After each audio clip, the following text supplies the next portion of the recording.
Paths to Contemplation by Yves Raguin. Part 1. Paths. Chapter 5. The First Steps.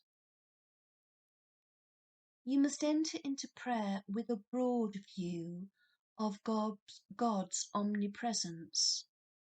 The stage setting for your prayer is not your room, nor is it the small enclosed world of your personal thoughts, beautiful and wide-ranging as these thoughts can be, but can only be of the same dimensions as he whom you hope to meet, the dimensions of the universe, which is completely impregnated with God, which is from God and in God.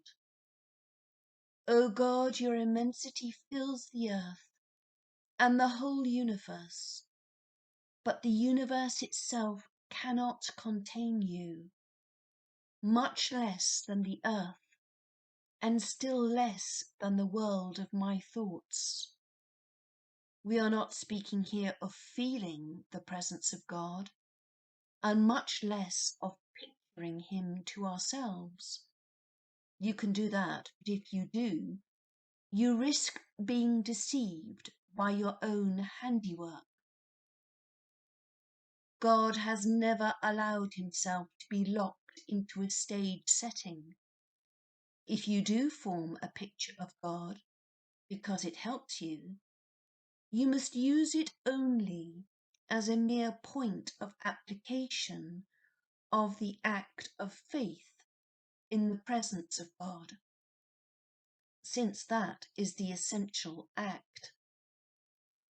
The divine revelation contained in the sacred scriptures has relegated the minor deities to oblivion. No longer are there household gods, gods in tall trees or great rocks. There is only one God, who is the God of the whole universe. In the new vision which the scriptures have given to man, there is only one Lord of the universe, in whom and by whom everything exists. In him we live and move and have our being. Acts chapter 18, verse 28. The act demanded of you at the beginning of prayer is the fundamental act of the human mind confronted with God, an act of faith in the omnipresence and omnipotence of God. Everything that is added to that act of faith is everything that is added to that act of faith to allow it to penetrate as deeply as possible into your psychological life is useful, but in no way necessary. Some representation of God can help you to fix your mind and imagination in his presence, but you must not become attached to such representations, which can become a substitute for the act of faith and delude you into thinking that you have put yourself into the presence of God. When you are praying, you may assume any posture you think fit. For example, standing when you are thinking about the presence of God, prostrating yourself to show your adoration, kneeling as a sign of humility, or even gazing around you to embrace the whole universe.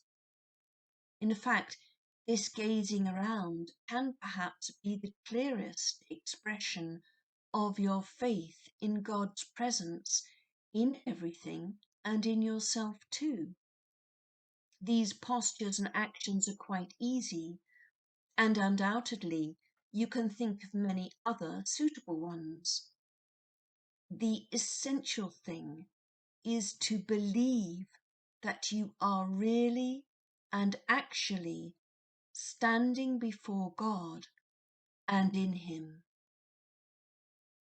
To succeed in making an act of faith in God's presence, it is not necessary to exert superhuman efforts of concentration in order to empty your mind of every other thought and image that could encumber it. Ordinarily, this is impossible, and since it is impossible, it is not necessary.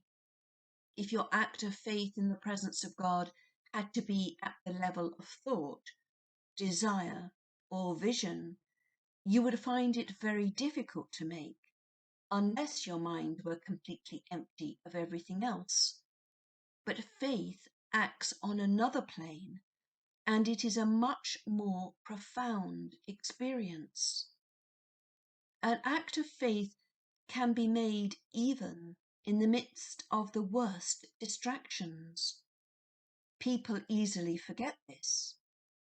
And it is understandable because it is hard to get a beginner to see that faith in God's presence can be exercised even though the mind cannot find rest for even a moment in the consideration of His presence.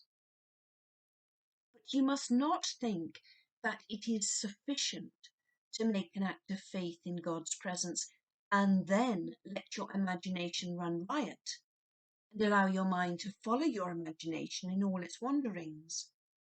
You really must make an effort to enter with all your soul into an active participation in the act of faith, which is the essential act. Since one thought is pushed out by another, or even by some mental image, it is good to make use of very simple procedures. The thought that God is everywhere, in heaven, in the world of nature upon which you gaze, in the stars, in the firmament, in the power of the elements, the earth, the waters and the wind, in the power of life that is in every living creature. All these considerations will help you to replace the thoughts that cumber your mind with other thoughts that are in harmony with the act of faith which you are making.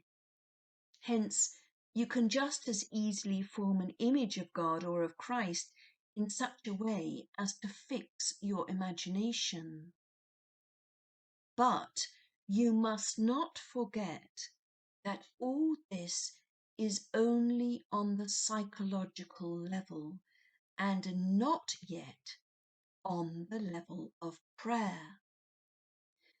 To achieve a peace of mind and heart that will permit your act of faith to expand and penetrate your whole psychological life, you can employ the simple means that regulate the rhythm of life. For example, if you simply say God, God, God slowly in time with your breathing, you will quickly produce a soothing effect and will establish your soul in a peace that will make it responsive to the influences that come from God. However, such a peace coming from the depths of one's being, can be nothing more than an apprehension of self in its deepest unity. The danger is of remaining there and forgetting that if this natural contemplation does not open out onto God by faith, it can bring the soul to a halt before itself. Since the essence of Christian contemplation is the concentration of our whole being on God through faith, it is clear that purely natural methods of contemplation lose their importance in this context.